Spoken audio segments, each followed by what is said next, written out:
भरौली पंचायत से पैक्स अध्यक्ष के लिए नामांकन कर दिए हैं। वर्तमान में भी यहाँ के पैक्स अध्यक्ष है और चौथी बार चुनावी मैदान में है। वो कौन कौन से मुद्दे हैं जो जनता के बीच जा रहे हैं, रख रहे हैं? जनता का कोई कुछ समस्या निकल के सामने आ रही है? जनता कुछ कर रही है कि हाँ हमारी ये समस्या है? समस्या तो जनता करवे करेगी और समस्या का हल भी हो रहा है, लेकिन हमारे जनता में एक ही बात हमको सुनने का मिलता है कि रात दिन ये मरते हैं तो हम दूसरे को क्या जानते हैं।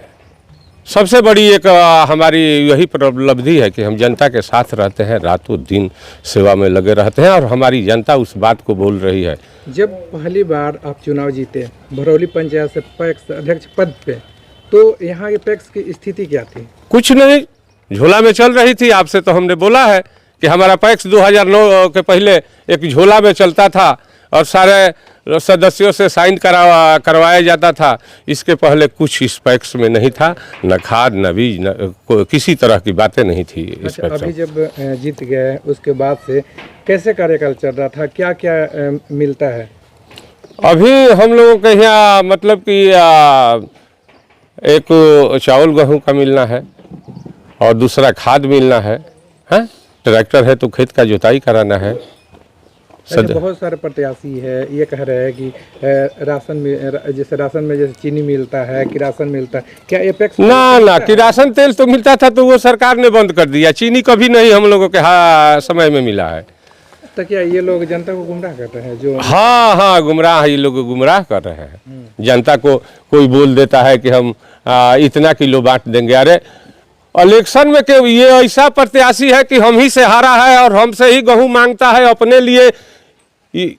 हम उसको अपना मानते, नेता मानते कि वो किसी गरीब के लिए हमसे इशारा देता कि इसको दिया जाए 5-10 किलो, ये खाने बिना मर रहा है। लेकिन नहीं, ऐसा नहीं होता है। ये लोगों स्वार्थी प्रत्याशी है कि कल फिर हारेंगे और फिर हमसे गेहूँ मांगेंगे कि भैया दे दो, गाय उपास है, मेरा जानवर उपास है, हमारे इंसान उपास है। क्या कहीं ये समस्या सुनने को मिला है कि हमने किया है। दुश्मन भी दरवाजे पर आ जाएगा तो उसको खुल के स्वागत किया जाए, ये हमारी परंपरा है। अच्छा, आप सोसाइटी के मेंबर के पास जाते हैं कि हमको वोट दीजिए, फिर से जिताइए। क्या ऐसा सुनने को मिला कि हाँ कोई दूसरा कैंडिडेट उनके पास जाके बोला हो कि चीनी भी मिलता है? ऐसा कुछ समस्या सुनने को मिला? चीनी उनी नहीं, लेकिन चीनी उनी की बात तो नहीं आएगी क्योंकि चीनी यहाँ मिलता ही नहीं है। लेकिन किसी कैंडिडेट ने ये बोला कि हमारे पास लोग आते हैं कि 2 महीना का राशन नहीं मिला। कि अरे यार, 2 महीना का राशन आज के दफे में जो ठेपा लगकर ही सारा काम होगा। कोई राशन आज बेच सकता है? कैसे बेचेगा? आप अपना अनाज लीजिएगा, ठेपा लगाइएगा, तब क्लियरेंस होगा। अच्छा, आप तो घूम रहे हैं, माहौल क्या है, क्या लग रहा है? फिर माहौल हमको नहीं समझ में आता। हमारा तो सारा सदस्य हमको ठीक है, इलेक्शन में 1-2 घर टूटता है, जुटता है, तो हमारे समझ से ऐसा कुछ नहीं है। हमारे समझ से ऐसा कुछ नहीं है। चुनाव फिर हम जीत जाएंगे और जीतकर फिर हम अपने जनता को सेवा में लग जाएंगे। चौथी बार जीती है। हाँ, क्या है इस बार जनता उम्मीद करे आपसे कि कुछ और होगा? विकास में बैंकिंग बढ़ सकता है। हाँ, बैंकिंग सदस्यों के लिए बढ़ेगा और बैंकिंग जब हमारे हाथ आ जाएगी तो हमको लोन भी देने में बहुत सहूलियत होगा। सरकार ने ऐसा कानून किया है। कंप्यूटर तो हम लोग को भेज दिया है सरकार ने, लेकिन अभी उस पर सरकार का निगाह नहीं है। अब इस 29-30 रिजल्ट के बाद सरकार जरूर उस पर निगाह करेगी और वो कराएगी। धान का जो भी खरीद बिक्री होता है या जो खरीदारी करते हैं, सब समय पैसा मिल जाता है? तो उसमें कोई तूले नहीं है। हम लोग ऑनलाइन से रिपोर्ट करते हैं कि आपका हम 100 क्विंटल धान खरीदे और आपके ही खाता में दाम चला जाता है। वो लोग पोर्टल से ऑनलाइन करते हैं? हाँ, पोर्टल से हम ही लोग ऑनलाइन करते हैं। ऑनलाइन करते हैं कि हमने आपसे इतना धान खरीदा और उस रिपोर्ट के जाते ही 2 दिन में धान का दाम आ जाता है और किसानों के खाते पर दाम जाता है। हमारे खाते पर दाम नहीं आएगा कि उसमें से हम 500 रुपया लेकर और इधर उधर करेंगे। गवर्नमेंट है डायरेक्ट खाते में पैसा भुगतान करती है? हाँ, खाते में पैसा भुगतान करती है। क्या आपका जो सिंबल है वो मिल चुका है? पिछला बार भी यही सिंबल हमारा था और अपने हम सदस्यों से अनुरोध करेंगे कि इसी सिंबल पर क्रम संख्या 3 किताब छाप पर मोहर लगाकर फिर से हमको विजयी बनाए कि हम आपका सेवा करते रहे। मेरा घर महारजा पड़ता महारजा है, इसी पंचायत में है। क्या माहौल है? बहुत बढ़िया माहौल है, हम लोग चुनाव जीत रहे हैं अच्छे वोट से। संत बाबा जिंदाबाद। संत बाबू जिंदाबाद। संत बाबा चौथा बार अथी पैक्स अध्यक्ष बनने जा रहे हैं। तय कर चुके हैं हम लोग। तय है। दबाव में नहीं ना बोल रहे हैं? क्या दबाव में नहीं ना बोल रहे? कोई दबाव नहीं हम लोग का। हम यहाँ से 1 किलोमीटर दूर मेरा महारजा गाँव है जी। चौथा बार पैक्स अध्यक्ष बनने जा रहे हैं, अच्छे वोट से बनने जा रहे हैं। अच्छे वोट से? अच्छे मतलब वोट से। पिछली बार की तुलना में डबल डबल है? डबल। और लोग भी प्रत्याशी आपके पास जाते होंगे? हाँ जानते हैं। क्या बोलते हैं? अरे यही सब, और क्या बोलेंगे। है? हम लोग सिर्फ संत बाबा को जानते हैं, बाकी किसी को नहीं और जानते। किसी को नहीं जानते हैं। तीनों बार इनको पैक्स अध्यक्ष में वोट दिए हैं, इस बार भी देने जा रहे हैं। हाँ। कितना वोट होगा आपके गांव में? हमारे गांव में लगभग 1000 वोट है। आपके गांव में 90% इनका वोट है, इन्हीं का है? इन्हीं का है। 90% D2। मेरा नाम मोनू हुआ, इसे गांव में मोनू है। डॉक्यूमेंट में नीतीश के नाम से हम वोट डालते हैं। और अभी आज के डेट में जो है ये पूरा एक तरफा लड़ाई है और हम लोग पूरी तरह से सपोर्टिव हैं संत मिश्रा के। और ये हमारे भैया लगेंगे, बड़े भैया।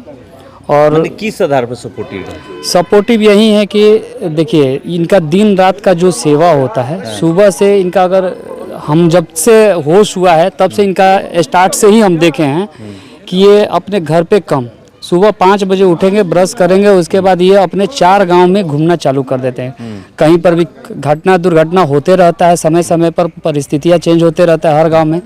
बट लोगों का एक कॉल आता है और ये अपने घर को घर नहीं समझते और अपने फील्ड में जाके और मिलना जुलना जो भी होता है, जितना संतावना होता है, सब कुछ अपने अकॉर्डिंग ये करते हैं। मतलब सेवा के आधार पे करते हैं। और सेवा ऐसे नहीं होता है निरोका, ये अपने स्वार्थ के लिए सेवा नहीं करते कि हमको आपको वोट ही देना है। ये प्रेजेंट रहते हैं, लोगों को लगता है कि ये हमारे पास आ गए हैं तो इनको हमारे साथ ही रहना है और हम इनको आगे भी अपने साथ ही रखेंगे, इस भाव से लोग जुड़ते हैं। यानी इस बार आप लोग चौथी बार विजयी बनाएंगे? विजयी बनाने के लक्ष्य तो है ही और बनेंगे भी, क्योंकि इनका काम जो है, देखिए हर जगह हर पद पे लोग कैसे रहते हैं, क्या रहते हैं, किसी से छुपा नहीं रहता है। बट उसी में लोग निर्भाव से लोग काम करते हैं, निस्वार्थ से काम करते हैं। इनका निस्वार्थ प्रत्यक्ष रूप से सामने है। और इनके गांव में जो भी हम लोगों का गोदाम वगैरह का इशू था, वो गोदाम भी बन गया है। और गोदाम का जो भी इनका लैंड का इशू था, वो खुद अपने ज़मीन को प्रोवाइड इस गांव के लिए किए हैं, चारों गांव के लिए किए हैं, ताकि हमारे जो भी है राशन पानी ज़्यादा से ज़्यादा इकट्ठा हो सके और लोगों को ज़्यादा से ज़्यादा सुविधा मिले। नाम है सुरेंद्र सिंह। कहाँ घर है? महारजा। क्या माहौल है? बहुत बढ़िया माहौल है। किसको जिता रहे हैं आप? संत मिश्रा को तय कर चुके हैं हम। तो फिक्स ही जीत है। किस आधार पे? व्यवहार के, खुद संत मिश्रा का जो व्यवहार है उसी व्यवहार पर। व्यवहार हाँ, पूरा कैसा करते हैं? काम 1 नंबर। राती बिराती जब भी जो कोई भी खोजे। कैसा काम करते हैं? पैक ठीक चलता है। ठीक चलता है? हाँ, कोई दिक्कत नहीं? ना कोई दिक्कत खाद नहीं। बीज सब मिलता है, खरीदारी समय पर सब मिलता है। सब। धनंजय मिश्रा। कहाँ घर है? भरौली। किसको जितवा रहे हैं इस बार आप लोग? संत मिश्रा को। वोटिंग करते हैं? जी जी। कितने साल से कर रहे हैं? हम तो खोल रहे हैं, राजेंद्र डॉक्टर जो थे राजेंद्र मिश्रा उसी साल मतलब 2009 से 2009 3 बार इनको वोटिंग हाँ कर चुके जी हैं। जी जी 3 बार जिता चुके हैं। जिता चुके हैं। चौथी बार भी आप लोग जी, जी। लगे हुए हैं हाँ। कि किसी भी तरह जीत हासिल कर किसी भी तरह जितना ही है तो मतलब जितना ही हाँ, जितना confirm करना है। और प्रत्याशी आते होंगे, हाँ, क्या कहते हुए आते हो? आते हैं तो बस सबको तो भाई गांव है ना, सबको बोलना है कि ठीक है हमको जहाँ देना है मैं जिताना ही नहीं को। हाँ बस इनको जिताना। नाम है, वोट डालते हैं? हाँ जी, सदस्य है मैं। सदस्य है जी। वोट डालते हैं जी। किसको जिता रहे हैं इस बार? भैया जीतेंगे, संत भैया जीतेंगे। मैंने तय कर चुके हैं हम लोग। अब भरौली में तो इन्हीं का वर्चस्व है। हाँ। अब महारजा टिकठी और मैंने पंचायत में 4 गांव हैं। हाँ। उसमें क्या स्थिति है, भरौली का यही वोट। काम कैसा करते हैं? काम तो गरीबों के लिए बहुत सहायता करते हैं, ऐसा बात नहीं है। हाँ, इसीलिए आप इस बार? हाँ, वोट इस बार इन्हीं को देना है। विभूति ठाकुर, बड़की भरौली।